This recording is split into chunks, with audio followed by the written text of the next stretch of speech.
Hi everyone, we are back with another important issue pertaining to the Muslim world, that is the issue of Palestine. In this video, we will see what the Palestine issue actually is, its historical developments, and in the end we will see the apathy of world toward the plight of Palestinians, and we will see what role the US has played in all this issue. So let's begin. The bitter struggle between Israelis and the Palestinians has been one of the world's most tragic conflicts since the end of Second World War. It's a complete mess, but on one level it's very simple. First of all, we will try to find the roots of this conflict. The roots of this conflict go back to the biblical times, but from a modern historical perspective, the late 19th and the earlier 20th century were central to the situation that exists now. Between 1882 and 1948, a series of aliyahs took place, which were actually the large-scale movements of Jews from around the world to an area which was officially known as Palestine in 1970. Shortly after Britain became the colonial power in Palestine, it issued the Balfour Declaration in 1917, which declared that His Majesty's government was in favor of establishment of a national home for the Jewish people in Palestine. And following the horrors of Holocaust, in which up to 6 million Jewish were killed in Europe, the push for a Jewish state became ever stronger. In 1947, the United Nations voted to split the contested territory into three parts, one for the Jews, one for the Arabs, and one under international trusteeship regime in Jerusalem. However, the Arabs did not accept the deal, saying that the UN had no right to give away their land, and a war broke out. According to the Palestinian narrative, the Zionists began forcing people out of their homes, while the Israeli version points out that there were some Arab leaders who encouraged people to leave their home and that some Arabs left voluntarily. The bloody 1948 Arab-Israeli war saw some 700,000 Palestinians flee their homes. This mass exodus is known as Naqba, an Arabic word for catastrophe. But there were some Palestinians who stayed in Israel, and according to the Israel's Central Bureau of Statistics, the Arab-Israeli population was over 1.6 million by 2013, and that makes about 20% of Israel's total population. And as the time passed, Israel gained control of all disputed territory except the West Bank, Jerusalem's eastern quarter, which is controlled by Jordan, and the Gaza Strip, which is controlled by Egypt. This map shows the territories under the control of Israel. You can easily see that all the territory except Gaza Strip and West Bank is under control of Israel. And the descendants of those 700,000 Palestinians who have spent generations living in refugee camps now number around 4.5 million according to UNRWA, a UN agency dedicated to the Palestinian refugees. The Palestinian central demand in peace talks is for a right to return for those descendants to their homes their family abandoned in 1948. There was another major war in 1967 in which Israel defeated Egyptian, Syrian and Jordan forces in a conflict that lasted for 6 days. That is why it is also known as Six-Day War. And it resulted in Israel taking the West Bank and East Jerusalem from Jordan.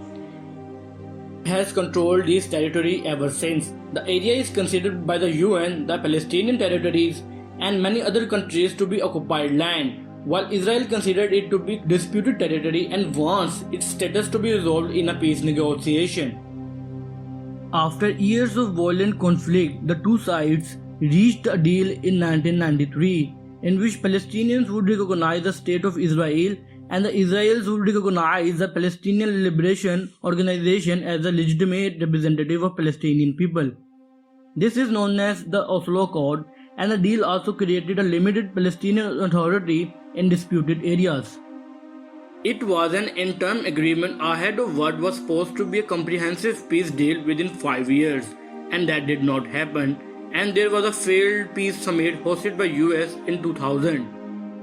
Now, we will see the reason behind Second Intifada, which proved to be the reason behind the failure of peace process. There was a visit by Ariel Sharon, a man soon to be the Israel's Prime Minister, to the Temple Mount in East Jerusalem. It was seen by Palestinians as an assertion of Israel's sovereignty over Al-Aqsa Mosque, the Islam's third most holiest site, and was one of the main reasons which led to second intifada of Palestinians.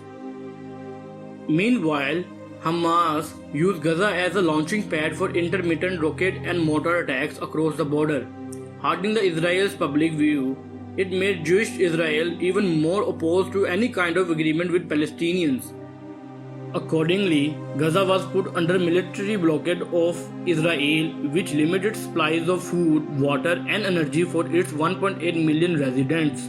The living conditions for those Palestinians have been described as one of the world's largest outdoor prisons. Now, we will see how US has played a huge role in worsening the plight of Palestinians. In the mid of 1980s, Israel became an undeclared nuclear power, and with the backing of US, it built up one of the most formidable defense forces in the world. And US support of Israel has been one of the main reasons the conflict has proved so difficult to be resolved. As the most powerful party involved, the United States has consistently sided with Israel over Palestinians and has pressured the Palestinians to give up their basic right to self-determination. The Israelis would never accept Palestinians' refugee diaspora right of return to Israel because doing so would essentially change the nature of Israel to a Jewish minority state. Two-state solution is generally mooted as the only long-term viable solution, but there are certain obstacles to it. The first among these is Jerusalem. The Trump administration has recently decided to move US embassy in Israel to Jerusalem, and it was considered to be symbolically significant. This move means the end of two-state solution. And that is because one of the core principles on Palestinian side is that Jerusalem would be the capital of future Palestinian state. But Israel's Netanyahu government claims that Jerusalem is Israel's undivided capital. The first one among the other three major obstacles to this is the precise location of the border. The second one is the fate of Palestinian refugees, and the last one is the question of Jewish settlements in Palestinian territories, which is considered as illegal by most of the international community. And if we talk about achieving peace, then it should be kept in mind that peace would be impossible until Palestinians were treated as equal with the same right of freedom and dignity as everyone else has. Now let's shed some light on the recent developments and the planned annexation of West Bank. Due to one reason or the other, there is a delay in long-anticipated declaration of an Israeli plan to annex one-third of the already eagerly occupied West Bank, including parts of strategic Jordan Valley. Despite the delay, Palestinians decried the plan with some holding protests in Ramallah and Gaza. This is history repeating itself. The annexation plan is another Nakba, the catastrophe.